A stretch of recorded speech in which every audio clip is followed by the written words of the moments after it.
afirmarse de cualquier manera en la vida, ¿no? Yo lo veo así.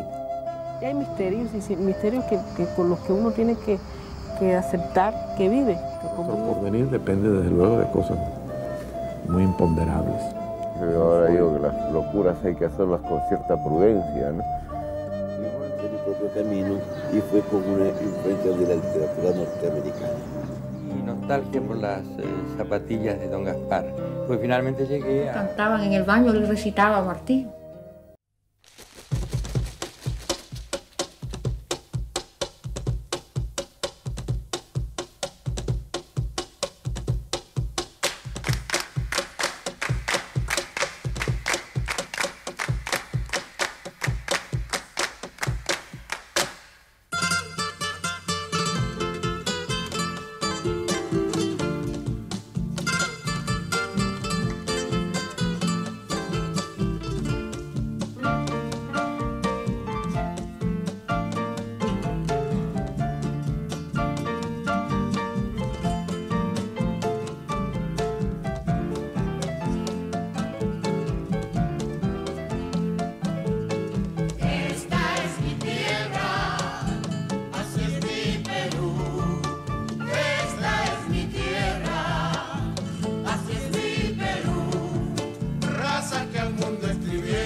Bueno, pues era una Lima pequeña, digamos, una Lima donde todos nos conocíamos, y donde, por decirlo de alguna forma, el médico nos conocía a todos, no había archivos, no había nada.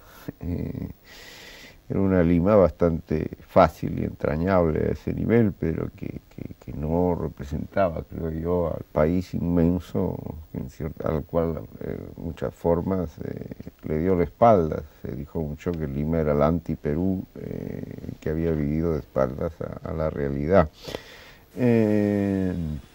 Y esa Lima hoy pues ha cambiado brutalmente con la invasión de lo peruano, del provinciano, de una Lima que en 40 años ha pasado de 1 millón de habitantes a tener 7 y casi 8 millones, más de 7, casi 8 millones de habitantes, y que pues, yo dejé como una ciudad en la cual se miraba mal a quien no tuviese un perfecto acento de castellano, y que soy la primera ciudad quechua-hablante de mi país, ¿no?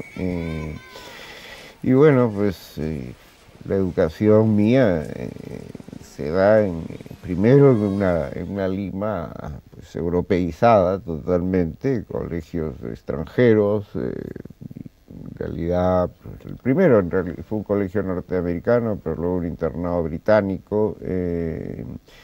Y todo esto me parece bastante anacrónico, ya no. Y luego la etapa universitaria en San Marcos, que sí era en cierta forma, se le llamaba así el pulmón del Perú, lo que iba mal en San Marcos iba mal en el Perú. Y fue una educación en esa etapa, pues sí que me permitió ya tener una primera idea de un Perú desgarrado, de un Perú múltiple, de un Perú variadísimo, que muchas veces cohabitaba en un mismo espacio geográfico inmenso, pero que no convivía, ¿no?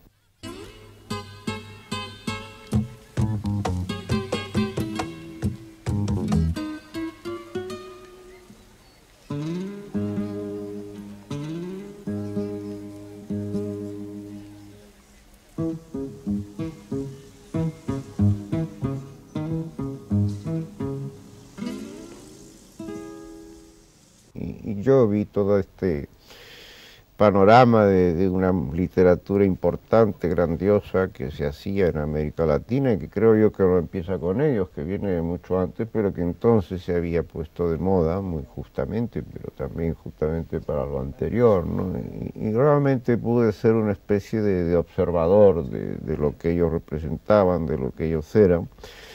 Yo tuve la suerte, he tenido siempre la suerte en la vida, digo yo, de llegar tarde a todas las edades, pero a todos los países, y llegué tarde al boom, llegué a todo, lo cual permite pues tomar cierta distancia cariñosa, observarse observando, ver quién es uno, y realmente sí, pues fueron amigos, maestros, y consejeros, todos ellos aprendí, ¿no? Fundamentalmente lo que se ve ya desde hoy con cierta perspectiva es que fueron pues dueños, maravillosos dueños de un mundo latinoamericano, hispanoamericano, en lo que era manifestación colectiva, histórica. Los grandes temas colectivos de nuestra sociedad pues fueron tratados por ellos, ¿no? Mientras que la literatura que viene después, en la que me sitúo yo mucho más, es una literatura en que lo individual triunfa sobre lo colectivo, ¿no? Empieza a hablar el héroe hispanoamericano, el héroe latinoamericano, el héroe peruano, el antihéroe, el hombre en toda su fragilidad, el sentimentalismo entra, la cultura media, el cine, la canción, el bolero, el tango, qué sé yo, y realmente pues abandonamos el mundo de los grandes hechos por el mundo de la vida cotidiana, ¿no? De los sentimientos, de nuestra música, de nuestros valores, de nuestra idiosincrasia, pero al nivel individual, ¿no? Ya no colectivo. Yo creo que en ese sentido, pues probablemente yo me separé de ellos, ¿no? Tomé todo lo bueno, pero no me dejé avasallar por eso, porque no era ese mi camino, ¿no?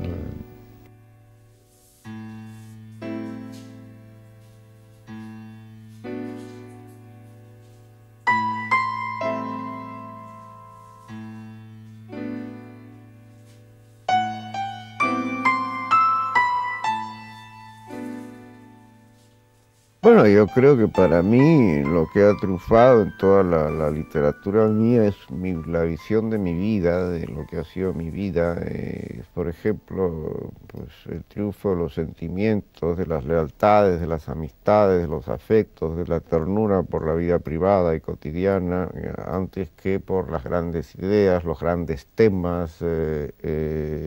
Eso ha sido fundamental en mi obra, ¿no? Por ejemplo, entra el tema de la amistad, el tema del amor, que ellos habían tratado pues muy poco. Estos escritores que me precedieron pues estaban en otras cosas pues mucho más colectivas, como decía antes, y entra la música que acompaña los sentimientos, un poco el desgarramiento.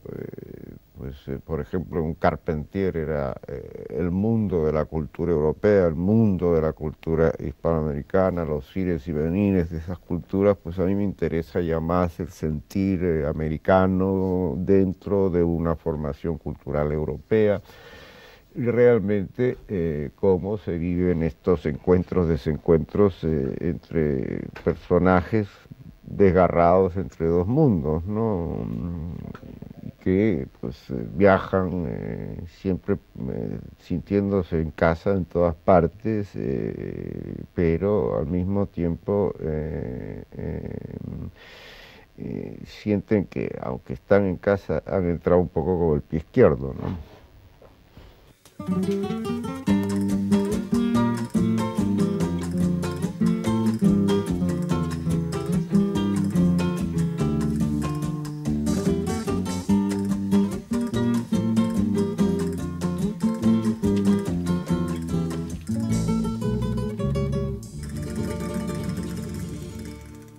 Creo que que El mundo para Julius pues, fue una novela que se quiso poner en algún sitio, ¿no?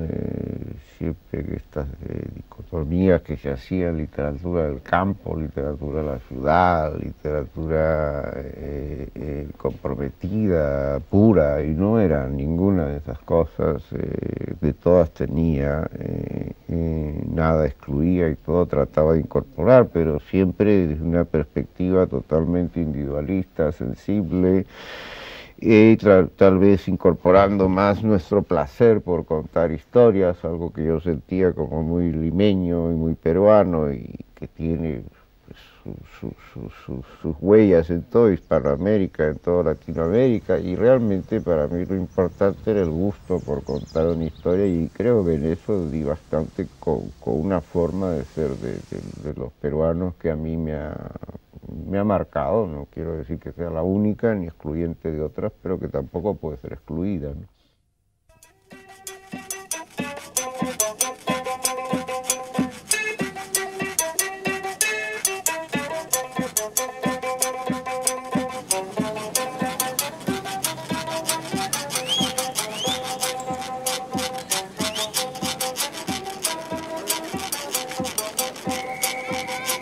Creo que la música es pues el sentir nuestro, ¿no? Nosotros nos expresamos mucho en nuestra música, ¿no? Todas las músicas latinoamericanas se oyen en toda América Latina, ¿no? Van de un país a otro y de una región. La música caribeña está en los Andes o en Lima. Y probablemente una de las músicas que menos viaja es la peruana, ¿no? Aparte de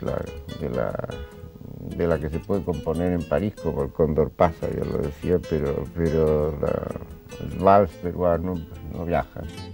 A nadie le hago daño con quererte, por eso es que te entrego mi cariño. Si un día equivocaste tu camino, rectificaste a tiempo los errores. Dios el juez supremo nos perdona, porque la ley terrena te condena. Aquel que no ha pecado no es humano, aquel que no ha querido no ha vivido. Y es en Europa donde descubro el valor, mi interés, mi pasión por aquel mundo peruano, y donde empiezo a leer, a trabajar, no solamente del ámbito de la literatura, sino el de las ciencias sociales y todo eso hasta hoy, ¿no? Que sigo diciendo, y es verdad que leo más prensa peruana, más revistas de análisis peruanos que europeos, ¿no? Y bueno, pues es curioso cómo hoy día el pasado viene a ser Europa, que entonces era mi futuro, ¿no? Y Lima es un poco el futuro de mi literatura, porque creo que esta transhumancia, este movimiento de una capital a otra, pues me ha permitido ver los ires y venires de los mitos culturales, y qué fue el Perú para Europa y qué fue Europa para el Perú, y cómo todo esto corresponde a inventos, ¿no? Realmente a inventos.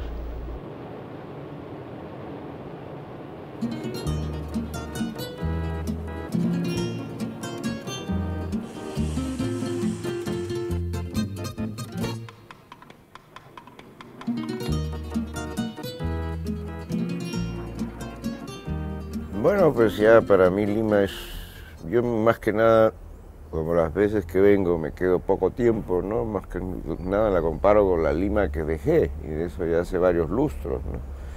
Entonces, claro, la encuentro pues bastante caótica, por ejemplo, a nivel del tráfico y todo eso lo encuentro realmente caótica. Me pregunto si yo podría manejar un carro de nuevo por Lima, ¿no?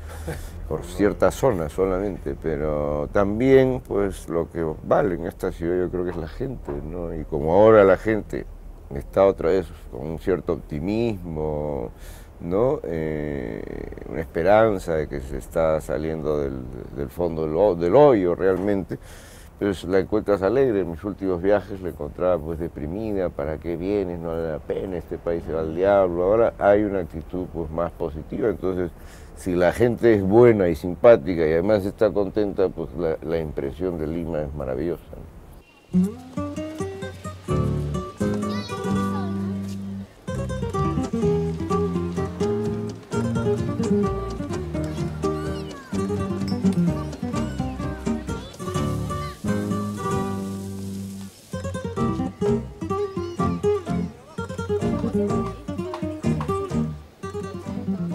Sí, Barranco me hace acordar mucho a mi casa de Madrid, ¿no? De los sábados, o sea, que arranca la fiebre el sábado por la noche, pero aquí parece que arranca desde el jueves, ¿ya? ¿No? Y sí, la verdad es que es un mundo bastante alucinante, ¿no? Porque lo bonito es aquí que se mezclan todas las edades, ¿no? En Madrid, por ejemplo, mi barrio es literalmente invadido, pero por chicos hasta 20 años, ¿no? Los demás nos tenemos que ir a quedarnos encerrados o a comer a casa de un amigo o a otro barrio. En cambio, Barranco, tú ves que se mueve gente de todas las edades, eso es lo bonito, y se combinan y conversan, ¿no?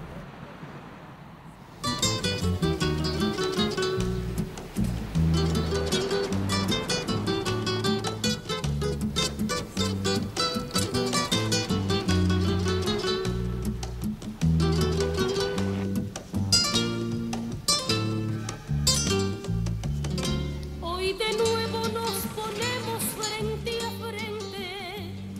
No es para que juzgues. Oye, y el mar ya lo llegas a ver porque con la neblina eso. Por hora se ve, porque hay tal neblina que uno sale y lo único que ve es una embarcación de Herman Melville por ahí, ¿no? El espíritu de Melville ahí flotando por las aguas, un fantasma de Melville, ¿no? El mar triste, es un mar triste pero entrañable, ¿no? Es el mar de la vida nuestra, realmente, ¿no? Somos gente de la costa, de este mar limeño, que pues, pasa una larga temporada invernal, ¿no? En ese estado de grisura. Pero bueno, y como el día de ayer, ¿no? Que de repente salió un sol maravilloso y yo salí corriendo a ver el mar, por fin lo veo, gritaba, ¿no? Como al revés de lo de la carabela de Colón, que gritaban tierra y gritaba mar, ¿no?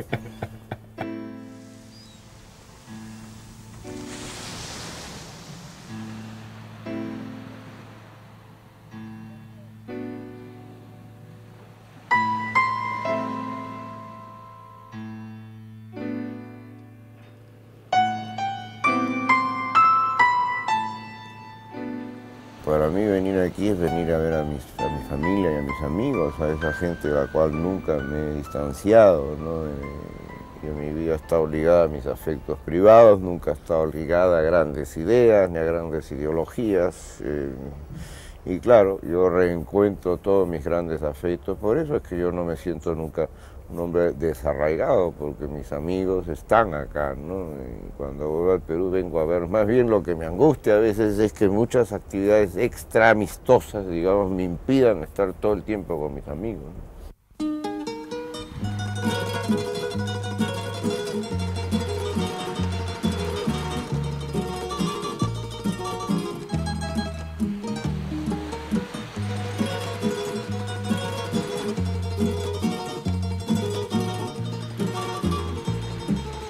Yo quiero venir, no quiero, yo ahora digo que las locuras hay que hacerlas con cierta prudencia, ¿no? Y bueno, pues venir 2 o 3 años para ver si me ubico bien, ¿no? Si me siento bien. Hasta ahora, pues ahora ya me empezaba a dar ganas de incluso venirme de golpe, ¿no? Sí, pero bueno, quiero terminar ciertos proyectos literarios, ciertos asuntos, no tengo 2 compromisos, uno ahora en una universidad norteamericana, en Yale, donde voy a estar un semestre profesor visitante, después probablemente vuelva por un tiempo a la Universidad de Montpellier, los ex colegas que en realidad me han llamado casi como un amigo que extrañan, te vienes un tiempo a trabajar para que estés junto a nosotros. Me gustaría terminar un par de libros más, ¿no? Aunque me dé pena, pero me gustaría terminar un par de libros más fuera antes de volver. Siempre me gustó contar las historias más banales, la de la vida cotidiana, la de los pequeños percances, alegrías, tristezas de mi vida cotidiana, que eran compartidos pues, por compañeros de colegio, de infancia, etc. Y que siempre me decían, a ti no se te cree ni lo que comes, ¿no? Pero yo insistía en que eso lo había visto, lo había vivido y Y recuerdo incluso que uno de los placeres de mi vida en esa época era volver de clase, volver del colegio y quedarme tumbado en mi cama horas de horas, para gran preocupación de mis padres, porque de repente oían pues, carcajadas, de repente largos silencios, de repente llantos espantosos, y decía, este chico ha salido totalmente loco, ¿no? Y era que yo en realidad estaba soñando,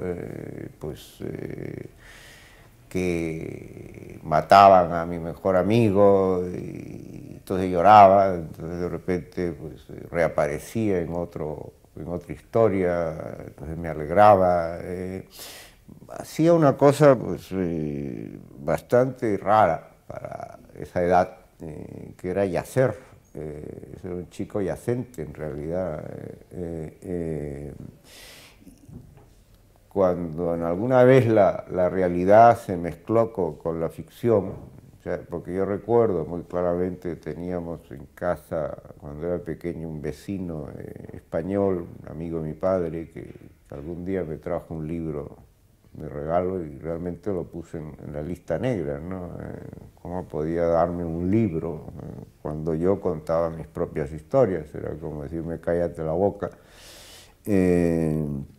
Y bueno, de allí a haber tenido casi un percance cuando me llegó el momento de hacer la primera comunión, que viene precedida por la primera confesión. Y esto era un colegio de monjas norteamericano, donde nos vino a confesar un sacerdote norteamericano, tejano en concreto, de Texas, y tuve que confesar un pecado rarísimo. Hizo que llamara a mi madre y rompiera el secreto de la confesión, lo cual me creó un anticlericalismo brutal, sobre todo antinorteamericano, los curas norteamericanos más que otros, porque pues, habían asesinado en la vida real al padre de un gran amigo mío, periodista, director de un periódico de Lima, muy importante, un crimen político de aquella época, muy sonado en el Perú, y yo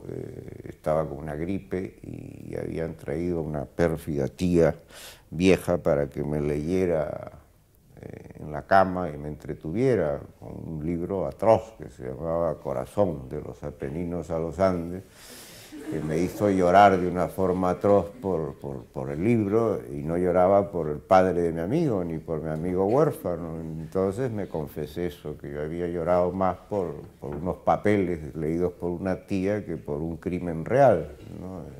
Claro, eso para un cura tejano era un pecado rarísimo, no correspondía a la edad ni a nada.